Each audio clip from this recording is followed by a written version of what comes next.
Hi, it's John, and welcome to the channel. 5:13 a.m. Tuesday, June 3rd, with the big blue mug of coffee. Hope you're having a great start to your day. As you can see, things look a little bit different here today. I'm trying to make my life a little bit easier when I shoot these videos, so I'm shooting this on my Mac. I'm not sure if the video quality is quite up to snuff. I'll decide that later, but thanks for bearing with me. And thanks for being here. If you've subscribed, thanks so much. If you haven't, be sure to click on subscribe. So, yesterday was the First Minister's meeting, and folks,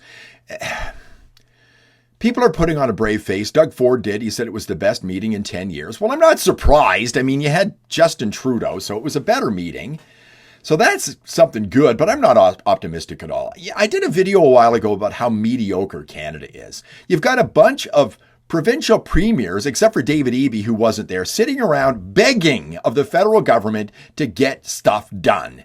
And it makes me sick that we have to beg Mark Carney, who got parachuted in back in the early part of the year to be the leader of the country. It makes me sick. Alberta's got big plans. I'm an independent Albertan, and I've got a different thought when it comes to independence, and I'll get to that in just a moment. We've got big plans here. Danielle Smith has big plans. Northern Gateway, Energy East, Keystone XL. We want to get rid of all the barriers that are in the way of this province to get stuff done. God, we've been through it for months here. Danielle Smith laid them all out. The Bill C-69, the tanker ban, there's 9 of them. We still haven't got any answers. On Sunday, or a few days ago, she said Carney had until Sunday to give her answers. We come out of the meeting yesterday, we got nothing. She's asked the very first question when she's on CPAC. The question she's asked said, you came here for answers, and basically you got none. Premier Smith, thank you for taking the time. My pleasure. So the final communique, perhaps not outlining the final projects that people thought it might, but it did mention the Western Arctic Corridor. How important was that for you? I think it's going to be an amazing project, and the fact that all 7 premiers in the West came together at our last Western Premiers meeting to identify, which I think is a visionary project that would see a corridor stretch from, call it Port of Prince Rupert, to the port of Churchill, or one port on either coast that may not be exactly at that, depending on what it is the private sector says. It opens up a lot of opportunity to have a good conversation about oil pipelines, gas pipelines, transmission lines. So she's putting on a brave face. We get the Western Arctic Corridor, which is just fine. Prince Rupert to Churchill. Do you really think anything's going to go through British Columbia? No. David Eby doesn't want that. He wants to be a clean energy superpower. He said it back in early May. We have a generational opportunity here to be a clean energy superpower, to contribute to the vision of Canada as an energy superpower in our own way here in British Columbia, while protecting our province, but also our planet from pollution, ensuring that we're using our clean electricity to build. David Eby does not want a pipeline going through British Columbia. Danielle Smith is asked about it in the CPAC interview. She says he does not want a bitumen pipeline. It's not going to happen.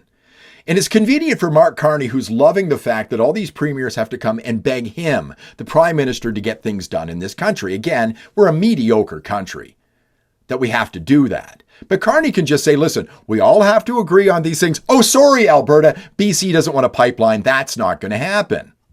Which makes me just think that instead of an independent Alberta, we need an independent West. Screw the East. Who needs them? Northern British Columbia? The hell with Southern British Columbia. They're the only people who vote in Liberals.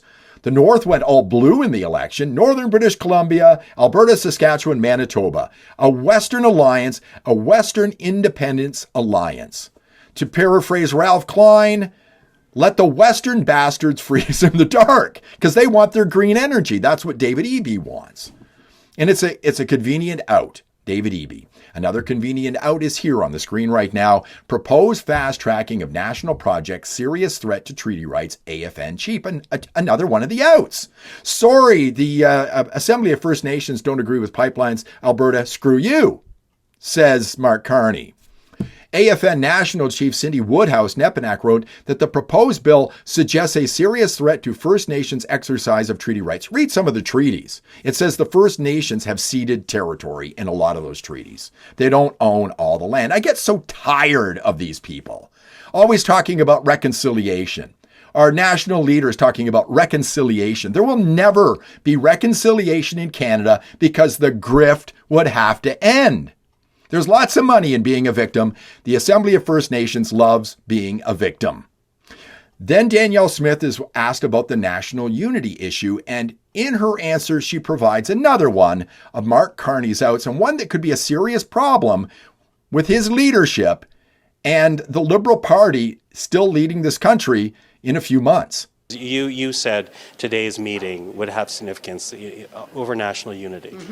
Now that the meeting is done, what would you say about the state of national unity? What would you say about the message being sent to Albertans? I think it's a first step of a multi-step process. I think that having words on the page is one thing, but having that translate into action is another. I think what Albertans will be judging is there an appetite to get a project built? Is there an approval process that leads to a yes, and are there shovels in the ground? That's the kind of thing that they'll be looking for. But I think mostly it's a spirit of cooperation with the federal government, which we haven't had for some time. And I'll have a better idea as we go forward looking at some of the modifications that need to be made to those 9 bad bills to see if that spirit of cooperation continues. I'm hopeful, but I know that the Prime Minister has tensions within his own caucus. I think he campaigned, though, on being an energy superpower. And to do that, you've got to do things differently than the way we've done them for the past 10 years. As an independent Albertan, I really don't care what Mark Carney, the Liberal Party, the federal government, the Premier's promise. I don't care if Danielle Smith gets everything she wants. I still want out. It doesn't matter to me at all. There's always another tyrannical government down the road that's going to screw us over. It's been going on for, 5 decades or more? No more. That's enough. Then she also mentioned that the Prime Minister has tensions within his own caucus. Of course he does. There's a lot of climate cultists in the Liberal Party. They voted for years to raise carbon taxes. They believe this. It's their religion. How many of them are going to walk if he starts promising oil pipelines and natural gas all over the country? That's not going to happen. That's another one of his outs. And then, of course, there's Legault in Quebec, who's non-committal as usual.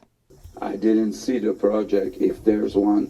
So we need to see what's the economic impact for Quebec.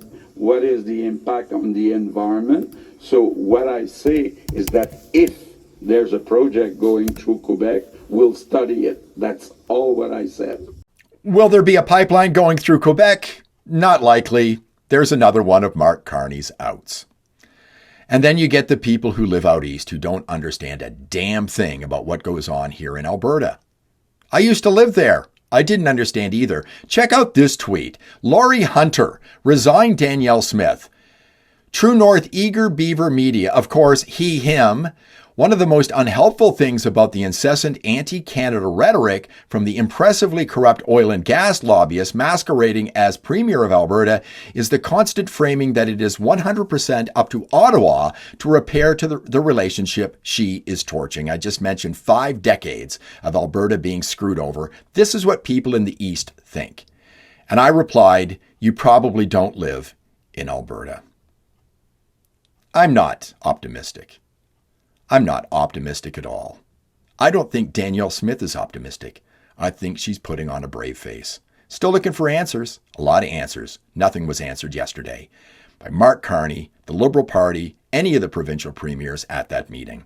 Thank you very much for watching. I do appreciate it. If you liked the video, please give me a thumbs up, subscribe to the channel, ring the bell for notifications, and I will see you in the next one.